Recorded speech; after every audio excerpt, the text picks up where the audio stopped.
I don't want saltiness and rage to become a recurring theme in this playthrough, so let's just hope that the worst of my bad luck is behind me for now. Bristol Rovers has a nutmegger and a cannoner up front, so I move my defence to the back row because I am a little bit scared of what they could do with the ball. As for my attack, my plan today is actually going to be to have Jerd get tackled on purpose off the kickoff, and you'll see why in a moment. And see, the point is that Jerd is now in cannoning position if we can ever get the ball to him. There is a second voice in some of the live clips for the first half of the video because I was chatting with them at the time of recording this segment.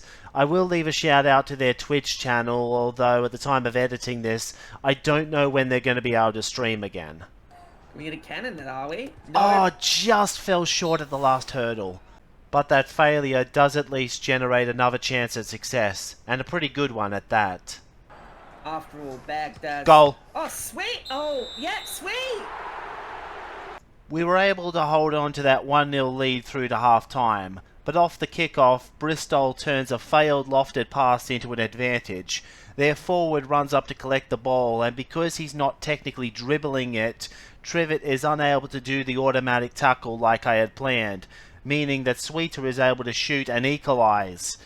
All I can do in response is reposition Jerd so he can potentially score the deciding goal later, but the drawback is that I'm giving the ball back to Bristol for 3, and whilst their follow-up attack doesn't go as well as the previous one, their scorer from earlier also has slide tackle. He can take the ball back and draw a corner kick, which is bad news for us because control has never been our team's strong suit, and they had the chance to cross the ball and score, but instead they decided to pass low for some reason.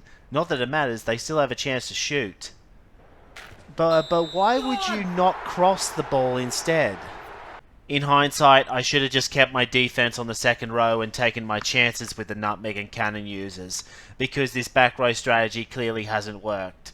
I throw caution to the wind and attempt a nutmeg with Draco, which is successful, but it's not enough to make the follow-up lofted pass attempt an accurate one.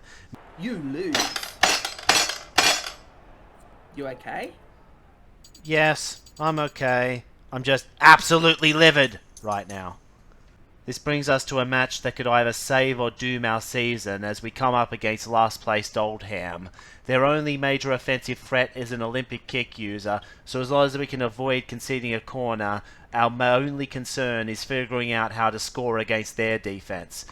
And welcome back everyone to Channel O's broadcast of the Idiot Games. Oldham Athletic were standout performers in the heats earlier today, so let's have a look back at the highlights of their performance.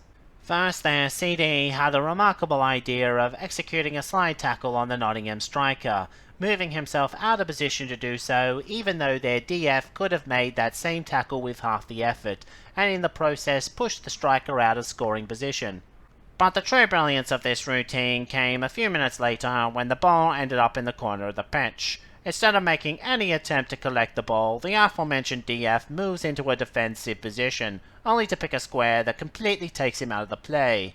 This earned him a perfect 10 out of 10 from the judges of idiocy, as Jerd scores an uncontested goal.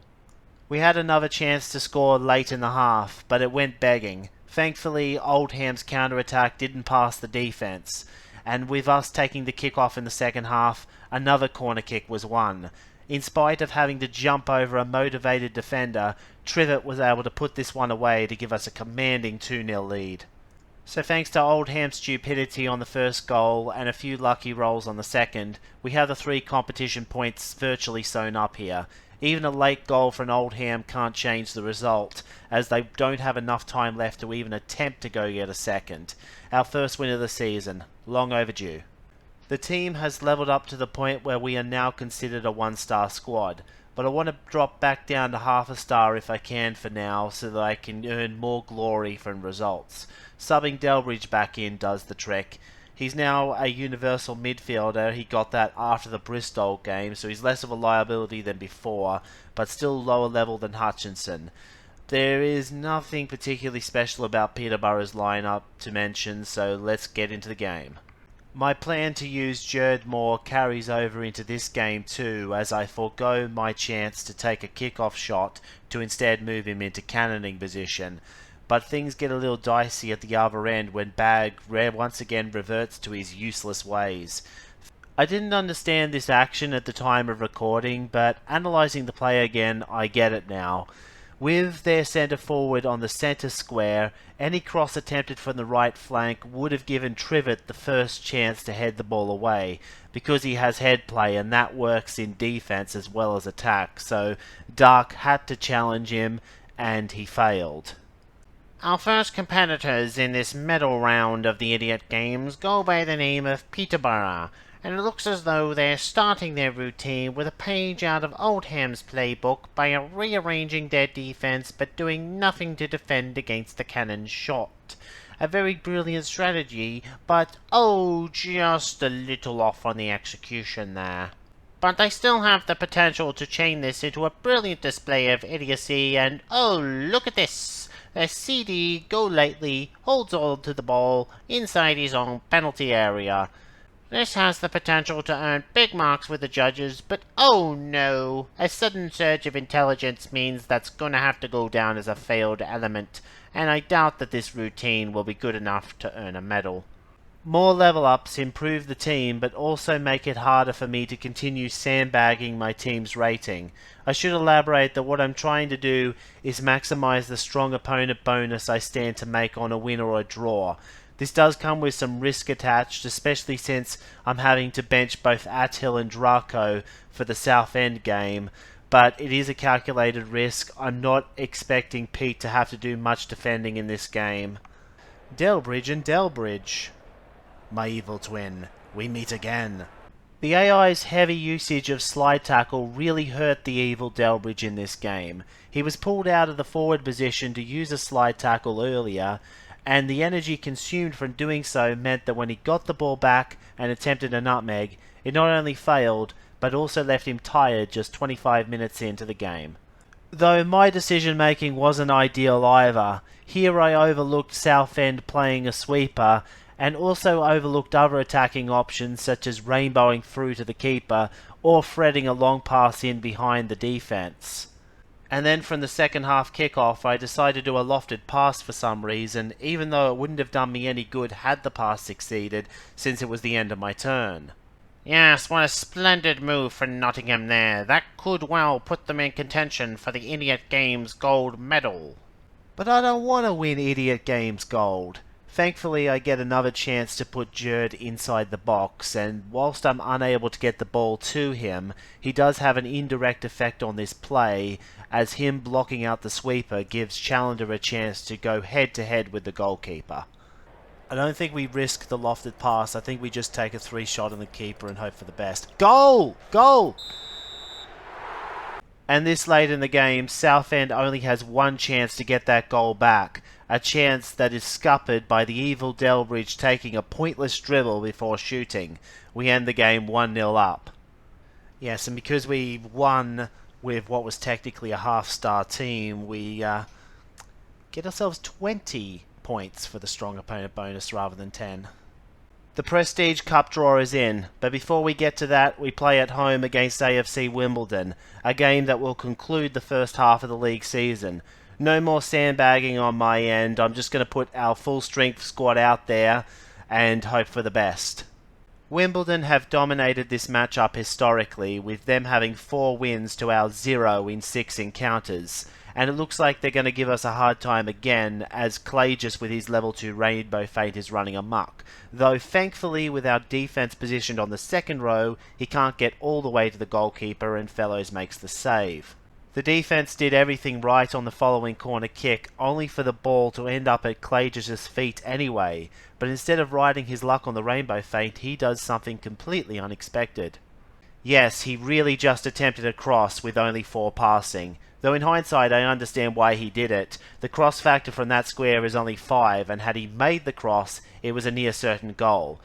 This entire sequence makes me very happy that I went down the full-back route with Athill. I was helped considerably by Wimbledon missing 2 tackles on him, but Attill's above-average speed allowed him to dribble the entire length of the pitch, and whilst his low passing prevented him from passing it to Jerd, he was able to take the shot himself and at least force the keeper to make a save. Once the corner kick was won, it was just down to Trivet to execute, which is exactly what he did. We're 1-0 up. And this brings with it the dramatic background music as we finally have a genuine chance of beating Wimbledon after 6 failed attempts. But this is Wimbledon and they're not going to make it easy on us. Kick off, their striker beats Athill off the dribble, but his shot is going to run into a wall of DFs. Despite the striker who shot that gaining motivation and the ball back, we were able to clean that up and kick it away, but Wimbledon are right back on the attack. Thankfully they don't have any ways to prolong this turn, but they do still have a shot. I've seen lower percentage shots go in, but this one does not. And this deflection lands on Popejoy's feet too, meaning I can launch a counter-attack using Hutchinson long passing to Jerd. But the cannon shot is no good, and Wimbledon can counter-attack the counter-attack. They pass to their AM, who has Nutmeg, giving us the most dangerous shot on target to date. The game slow rolls us, but the AI low rolls it. I don't think we should still be 1-0 up at this point. They've had way too many good chances. Then again, we could just as easily have been 2-0 up on another day, and in fact we still have a chance to do this with a corner kick, but I subbed off Draco earlier in the match, so Hutchinson has to take it. He whiffs the kick.